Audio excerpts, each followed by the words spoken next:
The Skinwalker. By Max Minton, also known as Holy Heretic.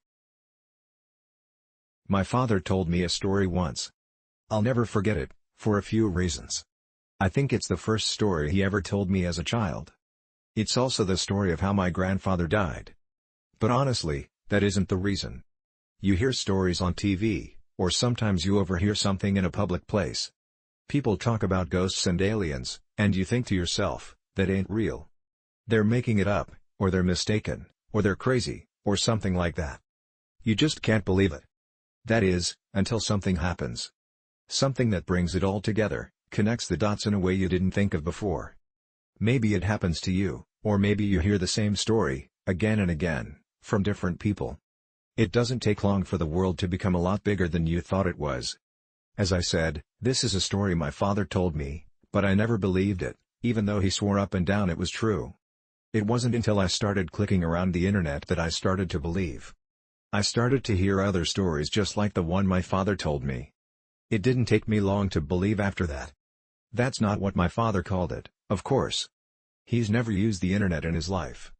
He wouldn't know what the online community had taken to calling it. When he chose to call it something other than it or that thing, he called it a skinwalker, after an old Cherokee tale his grandfather told him. But I'll tell you the story, the way he told it to me. We were out hunting one night, in the woods surrounding the dairy farm in Ohio where we lived at the time, he'd tell me. We were tracking coyotes. We'd kill 'em for $50 a skin. They'd kill calves sometimes. We'd do it every night because we needed the money. Sometimes, while we were out, we'd come on a deer and kill it.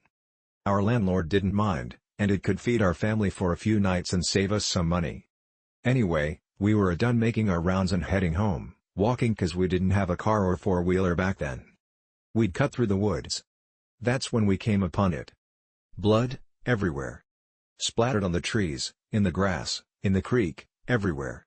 At first, we figured it was a pack of coyotes. We'd seen how, sometimes, when they weren't able to scavenge for whatever reason, they'd start hunting deer or cattle out of desperation. The worst was when they bred with feral dogs. But this wasn't like that. You see, when a pack of dogs, wolves or coyotes attack something, they do it right. They'll pick off one that's weak, sick, or old, or just small. They'll hunt it, draw it into a corner, someplace it can't get out of, and they'll run it right to the biggest one, the alpha. And that deer will never see that alpha. It might hear it, but it won't see it. All of a sudden its throat will be torn out, and it'll drop dead. It's quick, and it's clean. That wasn't what happened here. Something had come upon a group of deer. Coyotes won't attack a group. Wolves wouldn't either, they'd get too much of a fight. There were 3, I think. 3 bodies, just torn apart. You'd see a head or a torso here, a leg there. Predators don't do that. They don't leave scraps behind. Whatever had done this hadn't done it for food. It had done it for fun. But we didn't know that at the time, of course. We just saw a bunch of carcasses and figured it's something we had to take care of. I remember my dad telling me to go home, that he thought it was the work of a pack of feral dogs. But I wasn't leaving him, and I damn sure wasn't hiking through 2 miles of woods alone, in the dark, with nothing but a .22 and a pocket knife. I was only 13 at the time, so a .22 rifle was the only gun I could reliably use. Dad had the shotgun, and I wasn't going anywhere without it or him. It took me a while to convince him, but finally we began tracking whatever did that. It wasn't hard, either, we just followed the blood. Either that thing bled a deer before it got away, or it dragged one for a mile. I don't know. What I do know is that I'd never seen my dad scared before that night. We started hearing the most horrible sounds. Now, I've been in a lot of woods in my life, and I've been all over the world, but I ain't never heard noises like I heard that night. I heard things screaming. I heard deer, fox, rabbits, raccoons, and birds, all of them afraid of something and hightailing it. Keep in mind, this is maybe 12 or 1 o'clock in the morning. Except for the fox and some birds, nothing was supposed to be awake at that hour. But they weren't just awake, mind you. They were on the run. That night, I saw flocks of birds flying straight into trees trying to escape something. We came upon a pack of coyotes, and nearly shot a couple thinking they had their eyes on us, but then we saw they were running in from someone, nothing toward us. They didn't even notice us and went right past. Then some deer did the same. Then some rabbits, squirrels, and foxes. Even a couple of wild hogs. These critters were supposed to be hunting each other, and the only thing they cared about was getting as far away from there as possible. We should have put two and two together, that maybe whatever we were tracking wasn't something we were supposed to see, and wasn't something we could kill. To this day, I don't know why we didn't just go home. I guess we were curious. I think that was my dad's nature, to go toward trouble, to fight. And being aware of the things my father did during the war, I figured it was best to stay by his side. We finally reached an open valley. It was normally a soy field, but it wasn't in season, so it was just flat dirt. That's when we saw the tracks. Animals fleeing the forest had leveled everything in their path. But where that deer blood was, nothing had taken a single step. It was like whatever was responsible had left it for us to find. The tracks were shallow. Whatever it was couldn't have weighed more than 100 pounds, but that didn't mean much. A bobcat weighing 40 pounds soaking wet can tear out your throat if you ain't careful. The fact this thing was on the lighter side just meant it was probably quick and was going to be tough to hit. So we followed the tracks, and it didn't take us long to find where they led. There's an old schoolhouse that sits on the top of a hill. Half of it had been ripped out by a tornado, but nobody lived there, not for a long time. Sometimes we caught homeless people in there, or drug addicts looking for a safe place to shoot up. We figured maybe that was it. Maybe it was some sick kid riding a high. But we didn't think that for long. When we got to within 50 yards, we heard a noise. A sort of screech made up of two different sounds. One was high-pitched, and another was a low growl. It was making both sounds, at the same time, if that makes any sense. We approached to within 20 yards, and we heard another sound, different this time. I remember thinking that it sounded like paper being torn apart, while someone was swinging water back and forth in a bucket. Dad looked at me, knelt down, and whispered. He told me I had to stay behind him, because we're about to corner our prey. Any animal will fight when it's cornered, especially a predator. But we can tell by the tracks that there's only one. He tells me it's probably a single feral dog, most likely rabid.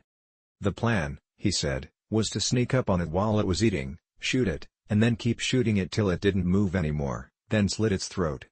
And if it got to Dad, it was my job to shoot or stab it to get it off him. So he walked up with me right behind him, just a tad to his side, so I can see what it is. I wish to this day I hadn't. It was leaning over a carcass, tearing off its flesh, and throwing what it didn't nibble it aside. There was blood all over the brick, glistening in the moonlight. It was pale white, and looked a little like a man, but not quite human. It had arms and legs like ours, but it sat like a monkey, hunched over. And its hands weren't normal, it had long fingers with claws at the end. So we saw that, and my dad hesitated. He wasn't about to fire at a person. So he cleared his throat to try and get it to turn around. I swear to God Almighty, all the noise just ceased in an instant. I ain't ever heard true silence before that, and never again afterward. But for 2 seconds, nothing made any noise. And I mean nothing. This made it all the louder when that thing turned around, made the shrill cry, and pounced on Dad. He got a shot off. I think he missed. If he hit it, it didn't faze the thing at all. But it was on him, tearing entire parts of him off. I started shooting it with a .22, point blank, but the thing barely bled at all. I got off 5 rounds, and then I started hitting it with the butt of the gun. It didn't budge, or even register that I was there. It was clawing at my dad, removing whole chunks of his flesh. It started on his torso, peeling off the skin on his chest, and then it moved up. It tore out his throat, ripped his nose clean off, and gouged out his eyes. Then it scalped him, and started digging in. I stood there, helpless, as it ripped off the bottom half of his jaw, the little bones and that tube in his neck, and then his ribs. I don't exactly remember what happened, but somehow my dad's knife ended up in this thing's shoulder, and my dad, what was left of him, that is, ended up on my back. I was running, and by God, I was going faster than I'd ever run before or after. And it was following me. I ended up back in the forest, opposite the woods we started in. I was heading towards my landlord's house because it was the closest thing to help nearby. But even that was half a mile away. All the while, I could hear the thing screeching and moaning. I heard branches cracking and getting thrown around. It was cracking so loud and often that it sounded like someone was taking an axe to every single tree I passed. But I never looked back, not once. The thought didn't even cross my mind. Finally, I tripped and fell into some gravel. I looked up to see my landlord and a bunch of his buddies drinking around a campfire. I screamed and cried, and they came over. I told them to call an ambulance, and my landlord looked at me and said something I'll never forget. "What is that on your back?" he asked me. Just as the words left his mouth, it dawned on him without my saying a word. It was one of those god-awful flannel shirts my dad wore everywhere, he realized. And it was damn near all that was left of my dad. Aside from a bit of my father's head and torso, that's all there was. Absolutely nothing below the waist. Suddenly, we heard it. The screeching. My landlord grabbed me, causing me to drop what's left of Dad on the ground. And I was fighting him, crying, because I thought we could still save him, somehow. But the truth is, my dad had been gone well before I ever picked him up, and all I'd done was carry a corpse back home. My landlord had to pick me up and throw me inside before I would go with him. He and his buddies, all of us went inside together, and they locked the doors and got their guns. The landlord asked me, "What happened?" What happened? But I didn't know what to tell him. He pieced enough of it together to understand that there was something dangerous out there. All the lights in the house were on, and someone called the cops. They would get there as soon as they could, they said, but that meant in 15 minutes. We looked outside and saw it walk in front of the fire they'd made. No one knew what it was. One of them said it looked like an ape. Suddenly, something came crashing through the window. We all fired at it, but quickly realized it wasn't the thing. No. It was my landlord's dog. Well, his body, anyway. His head and legs were missing. We had just started pushing things in front of doors and windows to form a barricade, when we heard something in the garage. I remember one of his friends saying that the doors were open. We heard metal and glass being ripped and smashed. We dragged the couch and TV in front of the door to the garage, for added measure. It banged around some more, but then it got quiet. Not silent, like it was before. We could hear it move around some, and the guys were talking, making sure their guns were ready. Someone handed me a pistol. No sooner had I cocked the hammer back when we heard something shatter upstairs. Then we heard it screech again, except this time it was louder, and it didn't echo and fade out. Because it was inside. We all rushed to the one door that led upstairs, and we got to it just as that thing did. It opened it just a bit, and 4 or 5 men just slammed into it. It managed to get its hand through. Someone with a shotgun took care of that. Put the barrel right up to its wrist and pulled the trigger. Blew its hand clean off. That only pissed it off, though. It started shoving that door, clawing. We were on one side, pushing as best we could, and it was on the other, doing the same. The wood wasn't going to hold, so someone told us to keep our heads down. Suddenly the top half of the door was gone and my ears were ringing. There were splinters everywhere. 2 or 3 of them had just unloaded on the top of the door. I don't really know where it went after that. The police got there. I was still glued to what was left of the door. The sun was up before they pried me loose. They put me in a hospital for a while. While I was there, a whole lot of people talked to me, but I didn't respond. Not for a long time. When I got back home, I got a job for the landlord, working on the farm. We didn't talk much, not about the thing. But, I signed up for the army when I was 19, and he sat me down to drink some scotch as a send-off. I asked him, right away, what the police told him. The story they went with was that it was a wild animal, probably a wolf, or maybe a bear that had migrated north. I asked him how they could say that when they had the hand. He looked at me, stunned. He told me that the hand never made it back to the station. The cop who had it in his car got into a wreck. Drove into a tree, and died on impact. The hand was never found, likely taken by an animal. The cops, when they would acknowledge the hand existed at all, said it was simply the paw of a bear that resembled a man's. I never talked to the landlord again. He went missing while I was in basic training, and no one ever saw him again. There were rumors that he owed some people some money and skipped town, but I don't think it's that simple. As for me, I never went back to those woods. I wouldn't even if I had the whole goddamn U.S. Army at my back. That was the extent of what my father told me about the incident in the woods. There's just one problem, however: my father lied. When my mother died, I don't think my father felt he had anything left, and that he might as well settle old scores.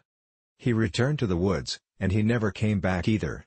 The FBI was called, and they came and put on a show for everyone involved, but I knew they weren't really looking.